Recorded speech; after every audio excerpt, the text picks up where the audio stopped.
matchup between Renzo and Navarro will play out. Renzo with a Tapu Fini, Incineroar, Amoonguss, Landorus, Therian, Galarian, Moltres, and Regieleki. And then on Antonio's end, that classic Colossal team. I believe the last Colossal in the tournament, if I am not mistaken. Incineroar, Colossal, Dragapult, Urshifu, Rapid Strike, Rillaboom, and a Galarian Moltres.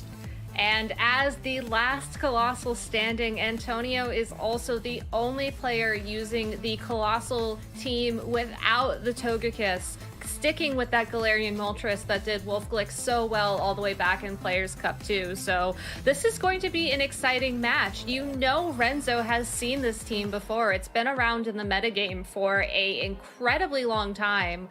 Everybody knows how you want to play it. You know, you can lead with Colossal, you can save it for the late game, as we saw Antonio do earlier on in the tournament. And, you know, Renzo's going to have a very well-crafted game plan to play against it. And looking at his team, he certainly does have the pieces. I would love to see a strong performance from that Tapu Fini in particular, since being the water type on the team, having access to Calm Mind, being able to sort of outbulk the rest of the Pokemon there is going to be super important as we head into this game one. Yep, so will Antonio have one last ride, or will he keep the train rolling through Players' Cup? We're going to find out here in game one of Losers Round 3 between Antonio, who will be on the top of your screen with Colossal and Dragapult as the lead, compared to Renzo on the bottom of the screen with Amoonguss and Landorus Therian. A very strong start for Renzo. Not only does Amoonguss have the ability to redirect any attacks, put that Colossal to sleep, or maybe even just disrupt Antonio's strategy, the Landorus also is going to threaten a ton of damage down onto the field. And Renzo, honestly, in a comfortable enough of a position where Colossal might not even be the first target he has to worry about. No switch outs from either Renzo or Antonio here in game one. Renzo is going to Dynamax Landorus Therian. Landorus is a Pokemon we have seen, featured prevalently throughout all of Players' Cup 4, especially as a very strong Dynamax attacker. And of course, with Antonio having Colossal on the other end and no switches, that is the biggest giveaway that Antonio has also opted to go for Gigantamax Colossal on this turn. Dragapult, an incredibly fast Pokemon next to Colossal, has access to Surf, so it can actually self-activate the Steam Engine boost and weakness policy on Colossal here. So is that what Antonio is going to go for? This turn, Amoonguss will protect, so it doesn't want to get hit with any super effective Max Flare potentially like that. Surf out of Dragapult, and that is exactly the play you make. Does some okay damage to Landorus, really not too much, but the point's not to do damage on this Dragapult particularly. The point is to set up Colossal, giving it that +2 boost to its special attack and maxing out its speed. So now the Colossal is even faster than Landorus, meaning this G-Max Volcalith will connect onto Landorus and not be enough for the knockout. Landorus being brought down into the red will be surrounded by those rocks around the field for residual damage each turn, but the Max Airstream does take out Dragapult. So Renzo essentially trading most of his Dynamax attacker's HP bar to get rid of Dragapult. And Dragapult wasn't the biggest threat on the field at that point. Yes, it's true that the Landorus did go for the Surf, and I don't think that was something that Renzo was anticipating out of that turn. But you have to respect the threat of the Colossal. Getting +1 in speed is nice. Knocking out the Dragapult is also nice, since after the Surf, it could have gone for Will-O-Wisp. It could have tried to maybe set up a light screen, or maybe lowered your attack with something like Breaking Swipe. But with that Dragapult gone from the field now, Antonio has the opportunity to pivot in a more supportive option for Colossal. Something like the Rillaboom with a Fake Out and with priority on that grassy terrain is going to threaten a immediate knockout onto the Landorus. And on top of all of that, Rillaboom's attacks cannot be redirected by Rage Powder because Rillaboom is a grass-type Pokemon. So Antonio is perfectly in the clear to get 2 knockouts already and starting this game one out so strong.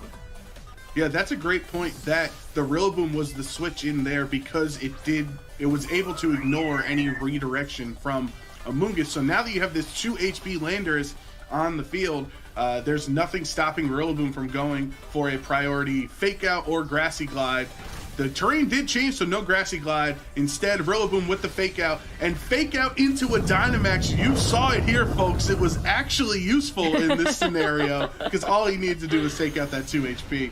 But Max Flare from Colossal into Tapu Fini, who does resist, but really not too well because of the weakness policy boost from the prior turn. That is going to set up the Sun on the field, boosting damage of all fire attacks for the next 5 turns. And also weakening the power of water type attacks, which might not be something that you're as worried about when you have your Rillaboom standing next to your Colossal, but still going to be nice in giving this Colossal maybe 1 or 2 turns after Dynamax has concluded to continue attacking. Antonio is very, very comfortable with this team, as we've seen, just making that call all the way back in turn 1 to go for the Surf, to go for the knockout on the Landorus, knowing that he was going to be able to find a way through it. Now, going into the latter part of this game, it's up to Renzo to try and find an opening. Knowing that his last 3 Pokemon are Tapu Fini, Incineroar, and Amoonguss means that these Pokemon are going to struggle to find damage against the Colossal. So as long as Colossal is going to continue to outspeed and continue to attack the Pokemon on Renzo's side of the field, Antonio should be free to clean up. That Landorus was a huge part of Renzo's strategy, and losing it so early on in this game hurt.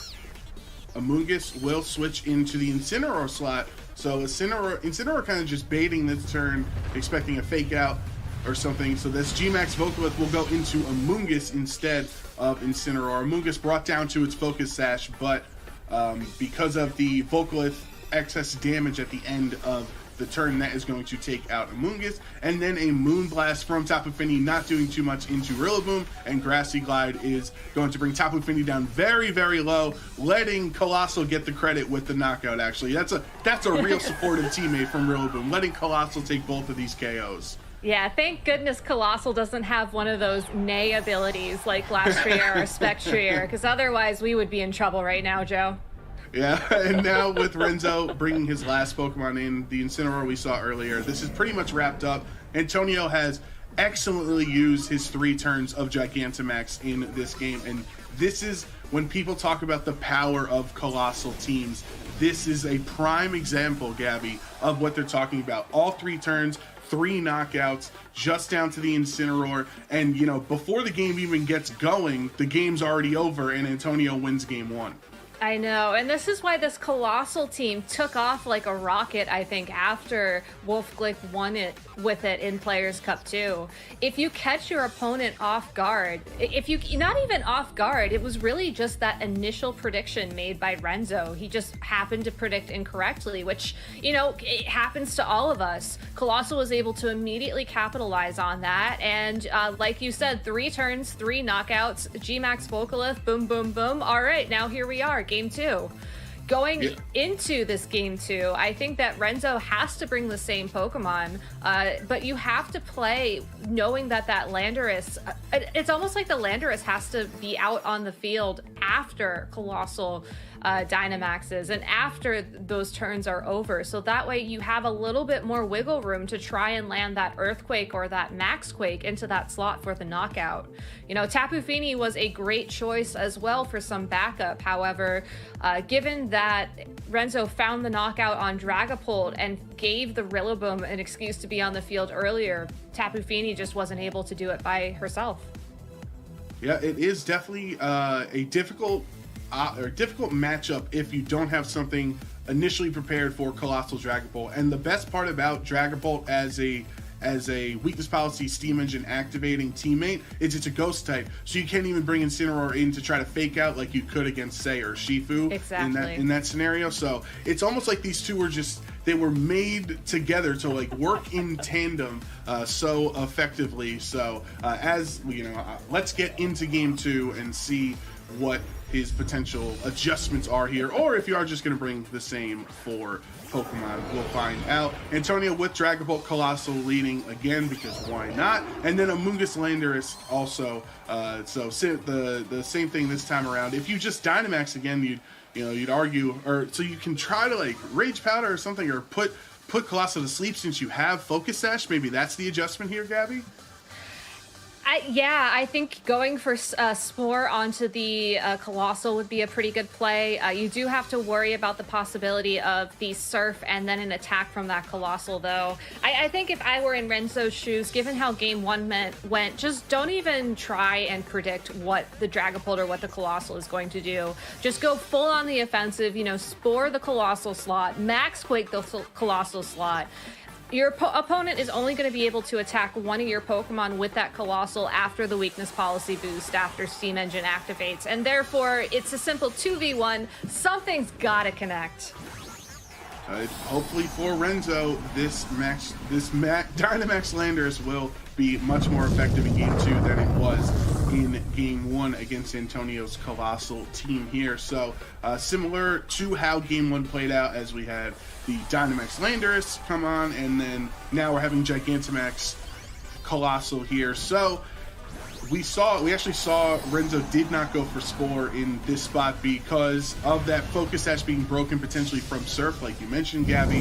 The Surf and G-Max Volcalith or Max Flare, whatever double target into the Amoonguss slot would make sure that it would be knocked out before it can get a Spore off. So instead, this Surf will come out from the Dragapult, activating Steam Engine, drastically improving Colossal speed and giving it the weakness policy boost yet again, just like we saw in Game 1. Now the Colossal is going to be the fastest thing on the field, and we'll go for the G-Max Volcalith. Last time around he went into Landorus, and this time around that is the exact same situation, bringing it down to relatively the same area that it was in Game 1. Landorus does have Life Orb as well, so this is a Life Orb boosted Max Quake into Colossal, 4 times super effective, and now Colossal has gone down. This is a much better start to turn 1 here in Game 2 for Renzo. And Antonio only getting the 1 turn of Gigantamax attacks from his Colossal, not going to be as helpful in Game 2. Landorus last time was very, very low after the Volcalith damage, but Pollen Puff from Amoonguss is going to raise its HP back up, meaning it is now not in threat of being knocked out from the Volcalith recoil.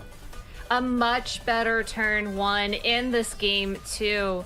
I really like how Renzo not only accounted for the fact that G-Max Volcalith missed the KO on Landorus in the previous turn, Max Quake targeting the Colossal for the knockout, and then on top of all that, using Pollen Puff to heal your own health back up. Pollen Puff is a relatively new move on Amoonguss, something that we haven't seen from it in past generations, and being able to deal a decent amount of damage while at the same time constantly carrying that threat of healing your partner Pokemon is really important when you're in a matchup like Renzo is, and that Landorus is going to be your primary attacker throughout the entirety of the game. The more health you have, the more turns you're able to stay around on the field.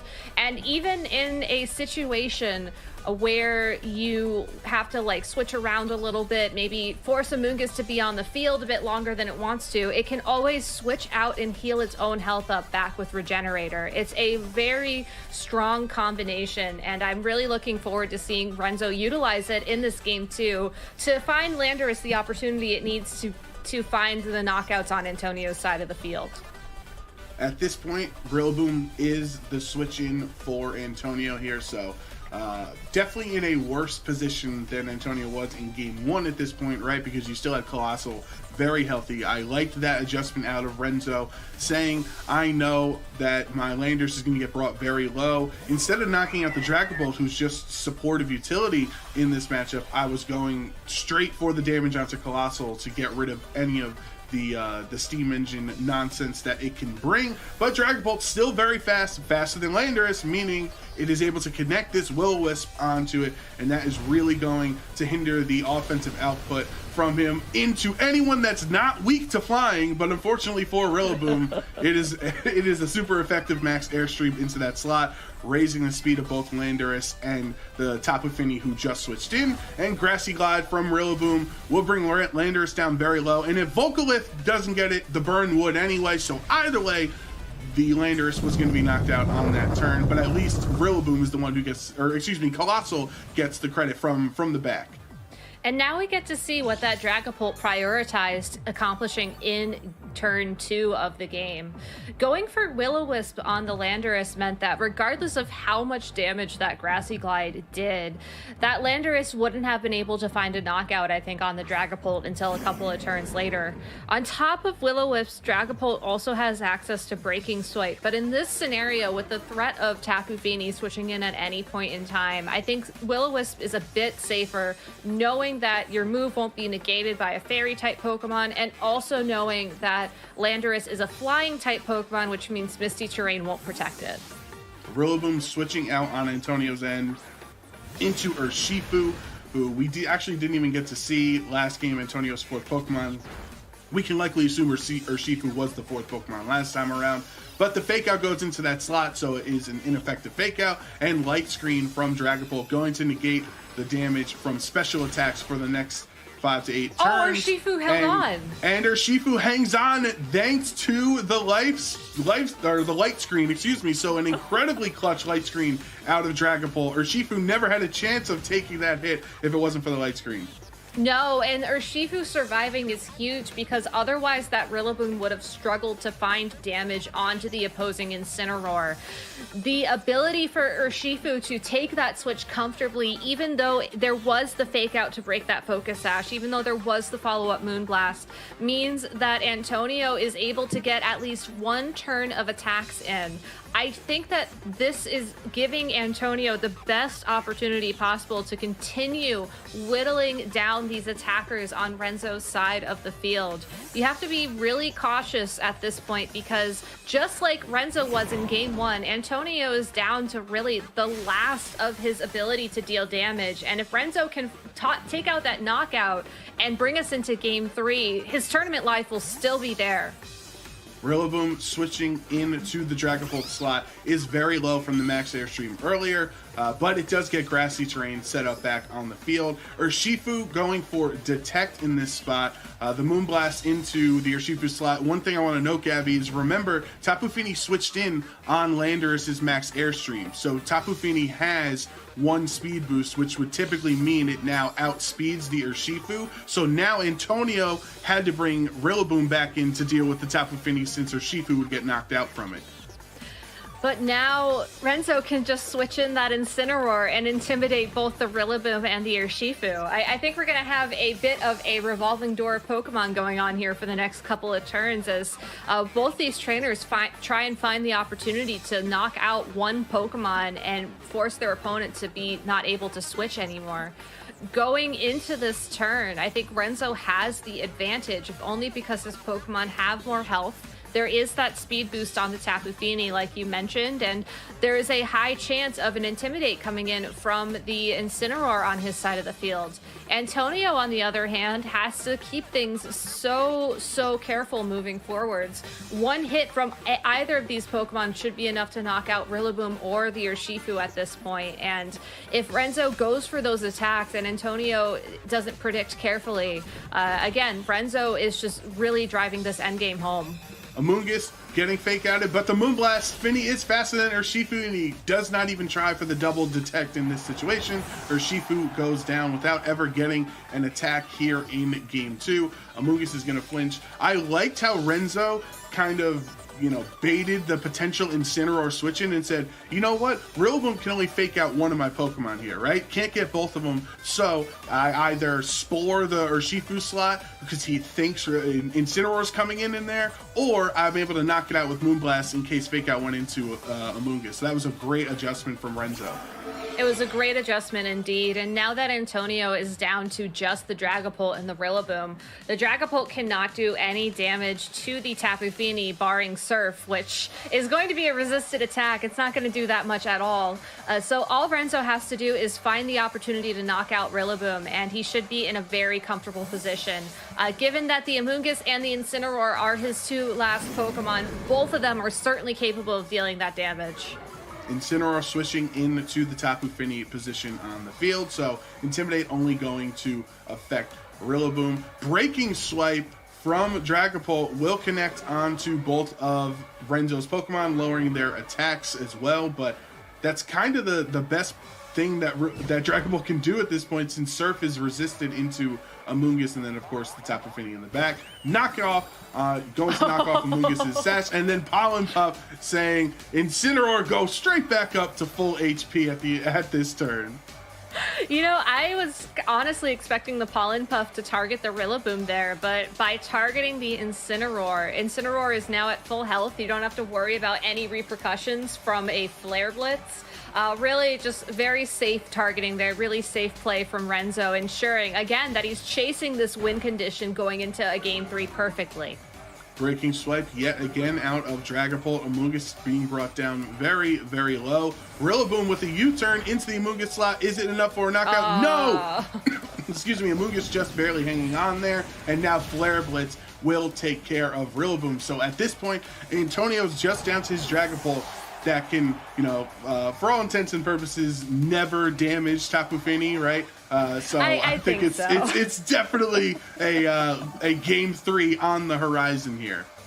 Yeah, again, technically the Dragapult can use Surf, and, Surf would get some nice damage down on the Incineroar, possibly do something to the Amoonguss at this point in time, but I think that Antonio's best interests here are to forfeit and move on to Game 3, unless there's something that he's looking to learn from this situation, possibly how much damage can he count on Surf doing. That might be important going into Game 3, but if we see this game continue from here on out, it's purely for informational purposes. Or Antonio could also be taking the extra time to just think through his strategy going into Game 3. We saw Renzo adapt really well to what he saw from Game 1, and Game 3 puts us in this really interesting position where if Antonio decides to lead the Dragapult and the Colossal again, will Colossal max guard that first turn so Dragapult can connect a Will-O-Wisp? Will Colossal just switch out so that something like an Incineroar can maybe get a couple Intimidates down? There's a ton of questions that are running through both these trainers' minds, and I can't blame them for taking a little bit of extra time to think it through. Yeah, it's definitely a very important strategy for anybody. If you ever find yourself in a position like this, in a best-of-3 set, in a big event, in a big tournament like we have here, take your time. You're given that time for a reason. You don't want to rush through, because once you click in those attacks, you can't switch back out, right? You can't say, oh no, I wanted to, I wish I clicked Muddy Water instead of Moonblast. You don't get that opportunity. So if you are going to, you're forcing Game 3 here, take those moments, say, all right, what worked well for me from Antonio's perspective at least? What worked well for me in Game 1? What didn't work so well in Game 2, and what was that adjustment Renzo made? We saw it was actually targeting down Colossal instead of the Dragapult. So now that you have that information, you've been able to think the battle has been canceled. Renzo Navarro has successfully forced a Game 3 in this scenario. And after this next battle, Gabby, one of these trainers is going to have to go home. One of these trainers will have to go home, and I think the first Game 3 we've seen here today, so everything is on the line. Not just the tournament, but also this is Latin America's last player standing, so Renzo has the weight of his entire country on his shoulders, with the weight of also having to worry about this Colossal and Dragapult, so such a close game. It's all going to come down to the mind game that turn 1. I cannot wait to see how this is going to play out, Joe. Yep, so let's just jump right into Game 3 between these trainers. We are in losers round 3. There is a lot on the line right now, and if for Antonio, you use the lead that has brought you to this situation, Dragapult, Colossal yet again, Amoonguss Landorus for, which is what we saw in Game 2 from Renzo that did work out so well. Game 1, we saw that Landorus target max airstream into the Dragapult, assuming that there was going to be a burn. Game 2, we saw Landorus max quake into the Colossal, knowing that was not going to happen. Game 3, Renzo appears to be assuming the Colossal is going to go on the offense again. Here's how I stop it. The big question is, though, will Antonio follow what he did in Game 2 and in Game 1, really? Or will he mix it up and try and catch this Landorus by surprise? It's the mix-up. It's the mix-up. Love to see it. Colossal switching out into Rillaboom. I was wondering, is there a Galarian Moltres in the back to take a Max Quake? But no, it looks like Antonio probably brought the same 4 Pokemon yet again, but this time around going to save Colossal for later, as Rillaboom was the switch in. Renzo, no adjustments on his end. You know, why make a change when game 2 worked out so well for you? Dynamax Landorus is the option here on turn 1, and this Max Quake is going to target that Rillaboom on the switch-in, so it really does come down to Dragapult, who does connect the Will-O-Wisp, a gigantic connect for Antonio, as that will hurt Landorus's attack stat there, meaning this Max Quake is going to do even less damage to Rillaboom. not even, you know, 20% damage to Rillaboom here, because it was an ineffective attack. And then all that's left, as they are getting the special defense boost, which is not going to matter that much, is Amoongus's Pollen Puff, which thank you for the, what is that, 17 HP recovery, Amoongus, but that was not the most effective turn from Amoongus. I mean, you got your life orb back, essentially, so that's kind of helpful. But unfortunately for Renzo, Antonio did switch it up. The Rillaboom was the best switch, assuming he does have that Urshifu in the back of his party. Knowing that Rillaboom would resist the Max Quake, Rillaboom would not have to worry about any sort of redirection or any sort of spores from that Amoongus going into this turn 2. Does have to worry about Pollen Puff being super effective, but for now, I think Rillaboom and Dragapult are more than capable of staying on the field for the next turn, possibly even 2 turns, clearing the Dynamax off the field so that Colossal can come in and take those knockouts like it did in game 1. Tapu Fini switching in to get rid of the grassy terrain with its own Misty Surge ability that will set up the Misty terrain here. So no extra recovery every turn, and no boost to the grass attacks either. Breaking Swipe, though, will not hit onto Fini since it is a fairy type, and that will lower Landorus's attack even more this time around. But Max Airstream into Rillaboom doesn't do as much as last game because of that Breaking Swipe, lowering its attack yet another stage on top of the Will-O-Wisp, dropping its attack there. But this does importantly, Gabby, give Tapu Fini that Airstream boost, just like we saw in game 2, so that it is potentially faster than Urshifu if Urshifu does switch in to this slot. And that is going to be important to keep an eye on as we move through this game. In game 2, once Tapu Fini got that speed boost, it did not leave the field precisely for that reason, Joe. And going into this game 3, I think you have to play, if you're Antonio, assuming that fact will be the same again. You know, Moonblast into the Dragapult, probably going to knock it out unless you set up a light screen. Rillaboom definitely within knockout range from another Max Airstream. You have to play your Pokemon from here on out, knowing that Tapu Fini is here to stay, and that's something you have to be very careful about. Second Max Airstream targeting Urshifu, so now Urshifu already under half of its HP on the switch-in. More importantly, though, this gives Tapu Fini 2 speed boosts at this point, so you wonder, is Tapu Fini now faster than Dragapult? And the answer is yes! Super effective Moonblast into Dragapult, not enough to knock it down, bring it down to around 25% of its HP. Will set up light screen yet again, just like we saw in the previous game. But at this point, because Urshifu is so much lower than last time around, that light screen's not going to matter. A Moonblast will KO it from here. A Moonblast will KO either of these 2 Pokemon, and unfortunately for Antonio, these are the 2 Pokemon that he has to rely on to activate Steam Engine and Weakness Policy. He's going to have to make a call here and switch out one of these Pokemon so that next turn, after a knockout, Colossal and that Pokemon can be on the field side by side, and so that he can go for that Gigantamax and start gaining some momentum back. Renzo, even though he didn't accomplish what he wanted to in regards to targeting the Colossal, has done a fantastic job of weakening all the Pokemon on Antonio's side of the field, such that, you know, Gigantamax might not matter. These Pokemon might have taken enough damage, might have enough speed, so that they can just go for those big knockouts and just ignore the whole setup to begin with. Moonblast from Tapu Fini will connect onto Dragapult, knocking it out. So with the Detect from Urshifu, Antonio deciding, I need this priority attack for Aqua Jet next turn more than I need the Surf from Dragapult, right? Because that will ensure that I can activate the Steam Engine and set up the weakness policy as well on Colossal. So of course Colossal will be the switching for Antonio, and this is the last stand. This is the last chance for Antonio. He has 3 turns of Gigantamax left. Landorus already used up the Dynamax on Renzo's end, so now you got the boost to your HP. You're going to be really strong. What's going to happen?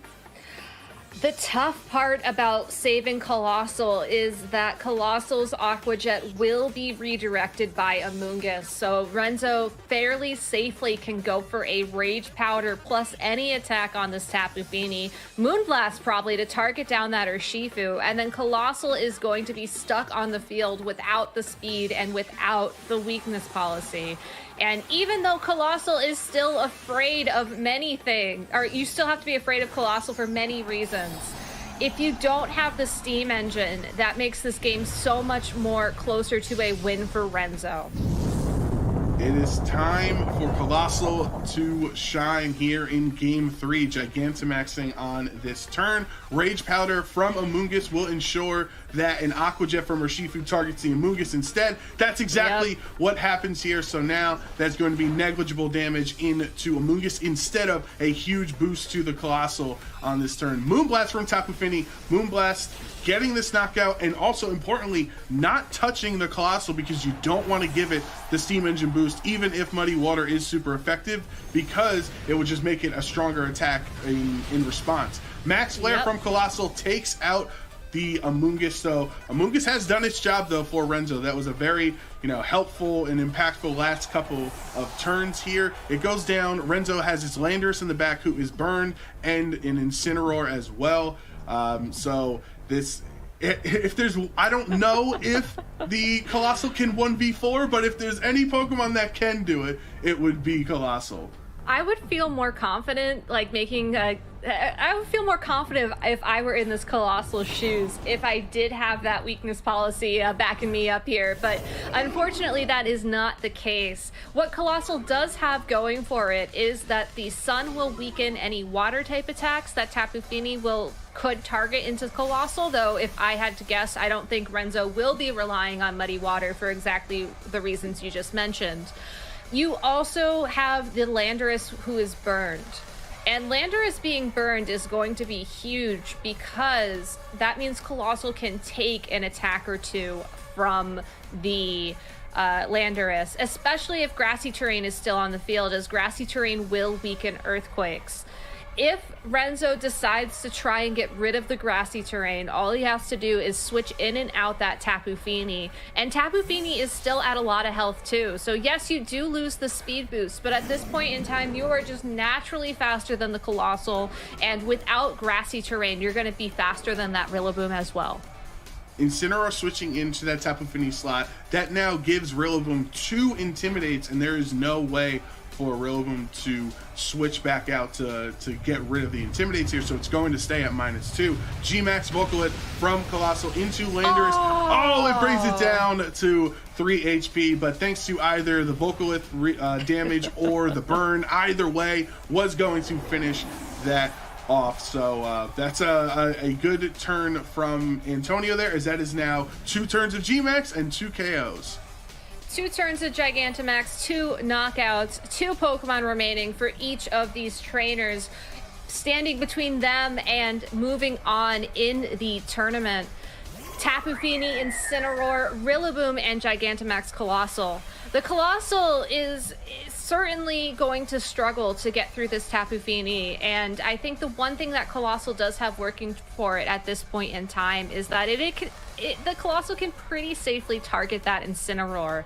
I think if you're able to knock out the Incineroar and then have Rillaboom still on the field against Tapu Fini, you're going to have a shot at winning this, but it's going to be very tough. Colossal, without the weakness policy boost, is going to struggle to find damage against a bulky Pokemon like Tapu Fini, and you have to wonder how many Moonblasts would it take to take it down.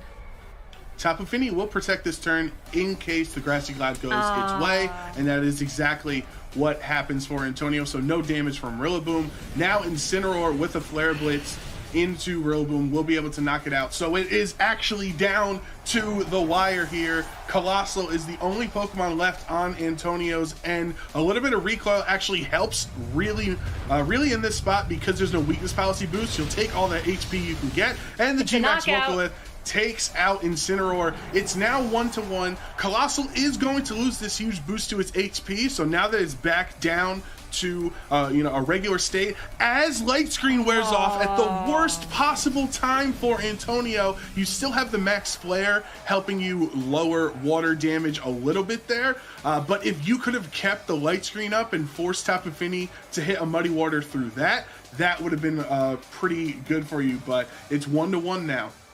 It's 1-1, but the Tapu Fini can stall for time over the next 2 turns using Calm Mind, so that once the sun is gone, a single Muddy Water, assuming it hits, will do enough damage to knock out that Colossal.